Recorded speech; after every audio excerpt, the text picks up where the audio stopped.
लूला लंगड़ा एनओसी देते हैं हमें, आप पूरा हमारा सामान कन्फिस्केट करते हैं, हमारे लोगों के घरों के अंदर रेड करते हैं, तो आप ये कहते हैं कि आप हमें कोई हक दे रहे हैं। डिस्टेबलाइजेशन किससे होती है? जब आप घरों की चादर और चार दीवारी के तकद्दुस को पामाल करें, जब आप अवाम को उनका हक ना दें। सवाल तो इस हुकूमत से होना चाहिए कि आप इतना अवाम से क्यों डरते हैं, आप इतना वजीर आजम इमरान खान से क्यों डरते हैं? जलसे की इजाज़त मिलेगी या नहीं मिलेगी? अगर मीनार पाकिस्तान के अलावा कोई और ऑप्शन आपको दिया गया तो फिर क्या जलसा कर पाएंगी? बिस्मिल्लाहिर्रहमानिर्रहीम में बिल्कुल ठीक ठाक। या का नाबुदो व या का नस्ताइन, ऑप्शन कोई और नहीं है। मीनार पाकिस्तान जलसा होगा, नहीं तो पूरे मुल्क में जलसा होगा। फिर छोड़ देना, फिर तो ये या मीनार पाकिस्तान या पूरे मुल्क में जलसा, बस। मीनार पाकिस्तान के अलावा अगर कोई डिप्टी ऑप्शन कमिश्नर नहीं आपको कहते हैं कि इस जगह जलसा कर ले तो नहीं करेंगे? नहीं तो डिप्टी कमिश्नर साहब को अगर चैंपियंस ट्रॉफी कसावी स्टेडियम में है तो मीनार पाकिस्तान तो वहाँ से कई मीलों दूर है।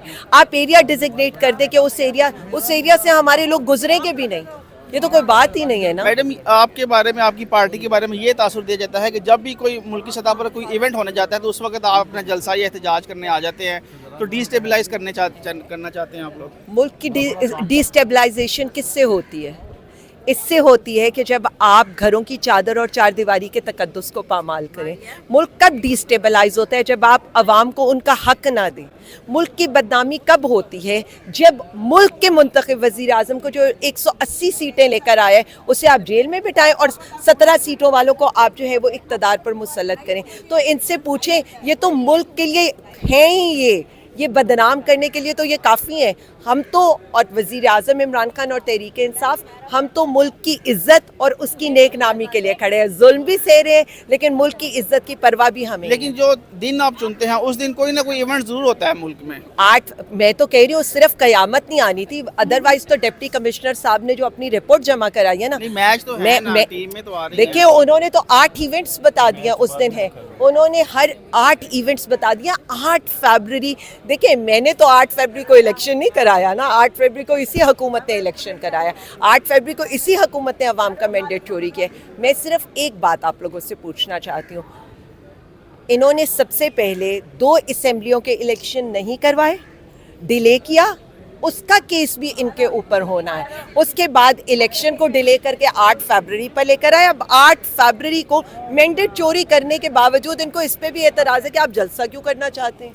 किसी और जगह जलसा करना, ये का मतलब यह है कि आपकी तैयारी शायद नहीं होगी वहाँ पर चीज़ें, सामान वगैरह पहुँचाने में।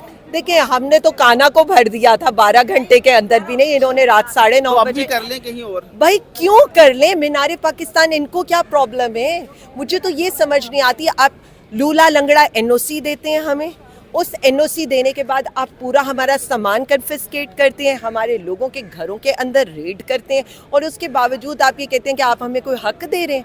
मतलब हक क्या होता है? जो 7 मिनट में पिटिशन या एप्लीकेशन आपको अप्रूव कर लेनी चाहिए थी, वो 10 दिन में भी आप लोग नहीं करे। और आज भी आपको टाइम चाहिए शाम 5 बजे तक का एक चीज़ को बताने के लिए।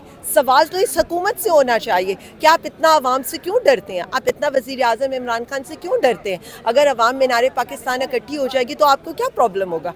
हमने तो इनको कहा है आप सारी सरकारी मशीनरी इस्तेमाल करें, सब कुछ करें।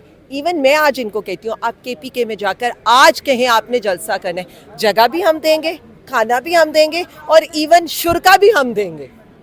आप हौसला तो करें, अपने लोग दे देंगे इनको, क्योंकि इनसे तो लोग इकट्ठे नहीं होने। लेकिन आप कोशिश तो करें ना। आप तो अवाम में आपने निकलना होता है तो 3-3 दिन पहले आप पूरे नहीं, वो तो कह रहे हैं कि हमारी मकबूलियत आसमान पर छू रही है। मैं यही बता रही हूँ ना कि यूनिवर्सिटी किसी जाना होता है तो 3 दिन पहले यूनिवर्सिटी बंद हो जाती है। वहाँ पर प्रॉपर जो है मार्केटिंग के इवेंट्स मुनक्किद किए जाते हैं, उसकी रिहर्सल्स होती हैं। हम तो इनसे आज कह रहे हैं, आज आपके सामने 6th है, 8th है, आज शाम तक ही फैसला कर रहे हैं। आपको तो कल वो जो आपका इवेंट था कश्मीर के हवाले से, उसकी भी सही तरह इजाज़त नहीं मिली थी। देखिए मैं यही तो कह रही हूँ, ऐसा तो मतलब किन इलाकों में होता है? हमें कॉर्नर मीटिंग्स की इजाज़त नहीं है, हमें अपने हलकों में जाने पर ये पुलिस के रेड्स कर देते हैं। हमारे लोगों को आज 26 नवंबर को गोलियां मारते हैं, उनके चेहलम पर जाते हैं आपकी पुलिस हमें गिरफ्तार करने। कश्मीर का इवेंट पाकिस्तान तहरीक इंसाफ कर रही थी, आपने उस पर भी पूरे इलाके को घेरे में ले लिया। आप इतनी बुराइयां कर रही हैं लेकिन आपके वकला अभी तारीफ कर रहे थे डिप्टी कमिश्नर की, चीफ सेक्रेटरी की, क्या आपके बड़ा एहसान है, हमें आपने इजाज़त दी थी तब भी। देखें जी, मेरा नहीं ख्याल कि उन्होंने कोई तारीफ की है, वो नहीं तो की है। सार्केज्म में बता रहे हैं उनको। पूरे कोर्ट में किया, मैं उन्होंने यही कहा तो जी बता हम रही हूँ। डीसी साहब का शुक्रिया अदा करते हैं कि उन्होंने हमें पहले भी इजाजत दी है, आप भी देंगे। उन्होंने चीफ जस्टिस का शुक्रिया, उन्होंने जस्टिस साहब का फारूक भी कहा, नहीं डीसी जी, साहब उन्होंने का- फारूक हैदर साहब का ठीक है। शुक्रिया अदा किया कि पिछली दफा भी आपने हमें इजाजत दी रोक थी। कर कहा उन्हें कि चीफ सेक्रेटरी साहब, बिल्कुल DC रोक साहब- के नहीं कहा, मैं खुद साथ हम खड़ी थी। कोर्ट में देखिए खड़े थे मैं हम। भी साथ ही खड़ी जी। थी। हमने जस्टिस का शुक्रिया अदा किया कि जस्टिस साहब पहले भी आपने हमें इजाज़त दी और आज भी आपने इनको डायरेक्ट किया कि शाम 5 बजे तक करें। मैं अब क्या कह सकती हूँ, इतना तो मैं सुन रही थी चलिए, सारा शुक्रिया, कुछ। thank you। Thank you. Okay, अल्लाह हाफिज़।